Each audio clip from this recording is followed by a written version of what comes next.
మీ అద్భుతమైన కలంతో బలంతో మీరు మళ్ళీ ఒక రిచ్ సినిమా తీసే అవకాశాలు రాబోయే కాలంలో కనిపిస్తున్నాయి. డెఫినెట్గా. అంటే నేను యాక్ట్ చేసేదాని నుంచి ఓ బార్డర్ మార్ అయిపోయింది కదా. అంటే నేను క్రియేట్ చేసే క్యారెక్టర్ కొంచెం ఎంటర్టైన్మెంట్ ఉండాలి, కొంచెం ఇన్నసెంట్గా ఉండాలి. ఈ మారని ఉండేటప్పుడు ఒక రెస్ట్రిక్షన్ వచ్చేసింది. నేను డైరెక్ట్ చేసి నేను యాక్ట్ చేసేటప్పుడు అది లేకుండా నేను వచ్చి క్రియేట్ చేసేటప్పుడు ఇంకా మిగతా వాళ్ళ కోసం నేను థింక్ చేసేటప్పుడు వేరే మార నాకు మంచి ఐడియాస్ దొరుకుతుంది. బేసిక్గా టెక్నీషియన్గా మొదలైన మీరు ఒక తిరుగులేని హీరోగా పేరు సంపాదించుకున్నారు. Which gave you more satisfaction? Writing, direction, ఎల్లామే. What was your first thing that brought you on to the screen sir? చిన్నప్పటి నుంచి అంటే ఎక్కడైనా క్రౌడ్ ఎక్కువ ఉంటే ఎందుకు అక్కడ క్రౌడ్ అంటే అతను ఒక మ్యాజిషియన్ అంటే అతను చుట్టూ క్రౌడ్ ఉండు, బాగా ఎవరినాలు సింగింగ్ అంటే క్రౌడ్ ఉండు.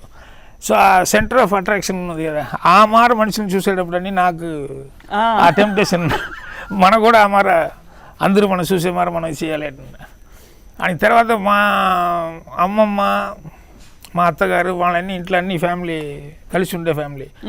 అత్తగారు లేకుంటే అమ్మమ్మ వీళ్ళతో వెళ్ళి చూసేటప్పుడు అప్పుడు వీళ్ళు ఈ సినిమా కోసం ఈ పిచ్చితనంగా ఎదిగి ఉంటారు కదా చాలా ఇదిగా.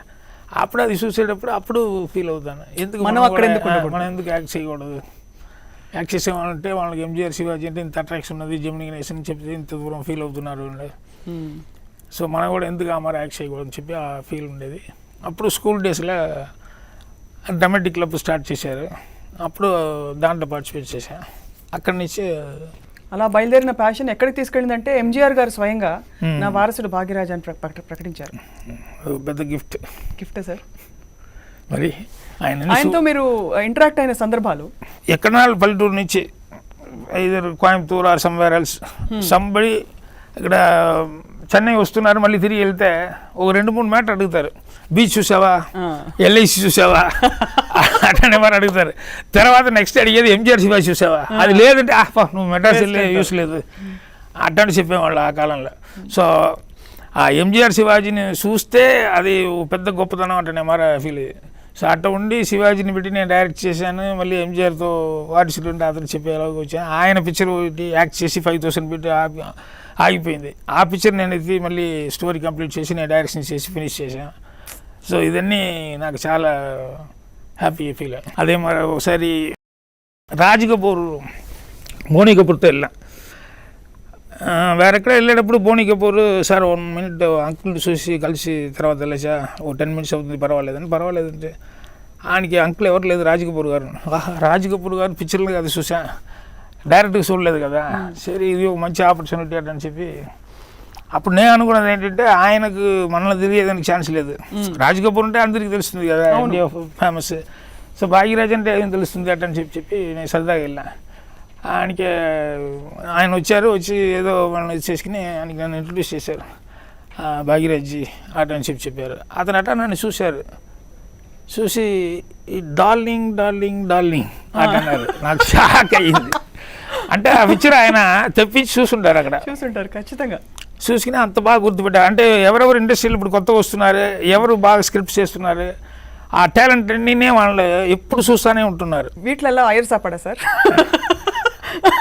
நான் முதல்ல சாப்பிடுவேன், ஐயர் சாப்பாடுன்னு அப்படி பக்காவாக கிடையாது, எல்லாமே மிக்ஸ்டு அஃப்கோர்ஸ். இல்லை பூர்ணிமா அவங்க அம்மா அவங்க எல்லாம் வெஜிடேரியன். என் பொண்ணு பையன்லாம் அப்படி இல்லை, நல்லா நண்டு சிக்கன் எல்லாமே வேணும். ஆமாம், பையன் நல்லா சாப்பிடுவான். உங்களுக்காக சமைக்கிறாங்க அப்போ? செய்கிறாங்க. నార్త్ వాళ్ళు సౌత్ స్టార్స్ భయంకర కిండల్ పండుறாங்க కాంటెక్స్ట్ వంద. అంటే వాళ్ళ సినిమాలో ఓం శాంతి ఓంలో చూపించిన పద్ధతి కావచ్చు.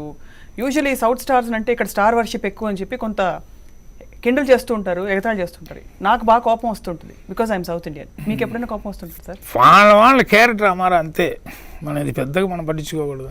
మరీ సీరియస్గా టచ్ చేస్తే అప్పుడు అది ఎవరికైనా కొంచెం కోపం వస్తుంది, ఇష్యూ అవుతుంది. తెలుగు ఎలా మాట్లాడతారు సార్ మీరు? ఎలా నేర్చుకున్నారు? అయ్యో నేను తెలుగు యాక్చువల్లీ తెలుగేనా? మా ఇంట్లో మా అమ్మకి మట్టు కొంచెం అక్షరాలే తెలుస్తుంది, తెలుగు అక్షరాలే. మీకు దాన్ని అందరూ మాట్లాడటం అంతే, వేరెవరికి అక్కడ. సో మీరు మా తెలుగు ఇంటి అబ్బాయి సార్. అయితే ఇప్పుడు మీ అబ్బాయి కూడా విజయవంతంగా తన లవ్ ఇన్ హైదరాబాద్ సినిమాతో ప్రేక్షకులకి పరిచయం అవుతున్నారు. ముందు ఎలాంటి ప్లాన్స్ ఉన్నాయి సార్ అబ్బాయి కోసం? ఆల్ ఆఫ్ సడన్ రాకూడదు, కొంచెం కొంచెం రావాలి.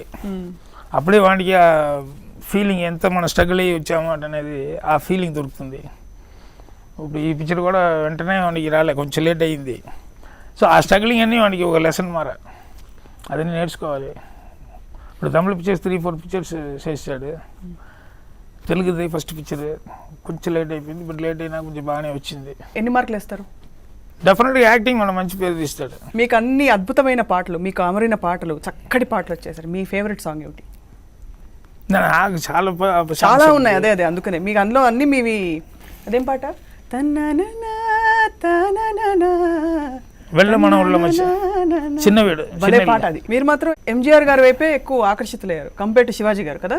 లేదు, లేదు, నేను కొంచెం న్యాచురల్ వే. ఇప్పుడు నా పిక్చర్ చూస్తే దాంట్లో ఉండే థీమ్ కానీ దాంట్లో వచ్చే క్యారెక్టర్స్ కానీ పక్కనింట్లో చూసేమారా ఎదురుండింట్లో చూసేమారా ఆ మారు క్యారెక్టర్సే. నెక్స్ట్ డోర్ ఇన్సిడెంట్ కూడా ఇది ఇక్కడ జరుగుతుందా ఈ మారి ఇన్సిడెంట్ ఛాన్స్ ఉన్నదంటే రోజు జరిగే ఇన్సిడెంట్స్ దాన్ని కొంచెం ట్విస్ట్ చేసి. సుందరకాండ కూడా అలాంటిదే. మీకు తెలిసిన వాళ్ళు స్టూడెంట్ ప్రేమించడం లాంటిది ఏదో జరిగిందని. అది అన్ని స్కూల్లో జరుగుతుంది కదా. ఎప్పుడో ఒక అమ్మాయి కానీ ఒక లెటర్ రాస్తుంది, లేకుంటే ఒక టీచర్ మాస్టర్స్ గారు ఏమన్నా అమ్మాయికి లెటర్ రాస్తున్నారు, ఈ మారి ఏదో కూడా జరుగుతుంది కదా. బట్ అది ఎప్పుడు ఇది కరెక్టా లేదా అటనే ఇది ఆర్గ్యుమెంట్ వస్తుంది కదా ఎప్పుడు. సో ఆ ఆర్గ్యుమెంట్కి తగినట్టు దాంట్లో మరి క్యారెక్టర్ వచ్చింది. మగధీర సినిమాకి మీరే డైలాగ్స్ రాయాలని మెగాస్టార్ గారు స్వయంగా మిమ్మల్ని అడిగారంటారు, నిజమా? లేదు, మెగాస్టార్ గారు అడగలేదు. అంటే అక్కడ తాను ముందు ఆ పిక్చర్ రిలీజ్ చేసే మరి ఉన్నది. సో యూజువల్గా డబ్బింగ్ వాళ్ళని రాస్తే డబ్బింగ్ లాగా అనిపిస్తుంది, సో కొంచెం డిఫరెంట్గా ఉంటే బాగుండు, మీరు కొంచెం రాసి పెట్టండి అని చెప్పి తాను అడిగారు. అని దానికి తర్వాత వీళ్ళని అల్లు అరవింద్ వీళ్ళని దానికి ఇంకా ఫోన్లో మాట్లాడారు. సరే నేను రాసిస్తానని చెప్పి. నాకు ఫస్ట్ ఎక్స్పీరియన్స్. మీ అబ్బాయికి లవ్ ఇన్ హైదరాబాద్, మీకు హైదరాబాద్లో ఏమిటి చెప్పండి? అది నాకు చాలా కాలం ఉన్నది కదా. అంటే నా పిక్చర్స్ అన్నీ రీమేక్ చేశారు కదా. అవును. సో సత్యభామ నుంచి చాలా పిక్చర్స్ రీమేక్ చేయడం వల్ల నాకు అందరితో బాగా తెలుగు వాళ్ళందరితో అందరికీ గొప్ప హిట్లు ఇచ్చారు. దర్శకుడిగా మీరు హిట్లు సాధించారు, కానీ మీ అబ్బాయిని మాత్రం ఇంకోటి చేతిలో అప్పగించడానికి కారణం ఏంటి సార్? స్టార్ట్ చేయించింది అనుకునేటప్పుడు ఆ టైం అప్పుడు చంద్రమహేష్ గారు వచ్చి అడిగారు. అప్పుడు నేను లైన్ చెప్పాను, అంటే మా అబ్బాయి కోసం తమిళ్లో స్టార్ట్ చేయడానికి కోసం రెడీ చేసిన స్క్రిప్ట్ అంటే నేను తెలుగులో తీసుకుంటా, ఇది తెలుగులో నేను చేస్తాను అని చెప్పి. సరే అని చెప్పా. అని తర్వాత మీ అబ్బాయిని కూడా ఒకసారి చూడొచ్చా, న్యూ ఫేస్ కోసం నేను వెతుకుతున్నా, మీ అబ్బాయి కూడా చూడొచ్చా అని. సరే చూడండి అని ఆయనకి చూసిన తర్వాత మీ అబ్బాయిని నేను పెట్టుకుంటాను హీరోగా ఇక్కడ న్యూ ఫేస్ లాగా అని. సరే పర్వాలేదు అని. సినిమా ఇండస్ట్రీకి వచ్చాక మీ అపారమైన అనుభవంతో మీరు నేర్చుకున్న ప్రధాన అంశం ఏంటి సార్? టెక్నాలజీ అప్పుడప్పుడు చేంజ్ అవుతుంది, సో దానికి మనం కరెక్ట్గా ఉండాలి. ఆయనకి జనాలు మనస్తత్వం కూడా అప్పుడప్పుడు కొంచెం చేంజ్ అవుతుంది. అంటే 15 years బ్యాక్ అంటే వాళ్ళు అట్టా పిక్చర్ అని చూస్తూ ఉంటారు అంతే.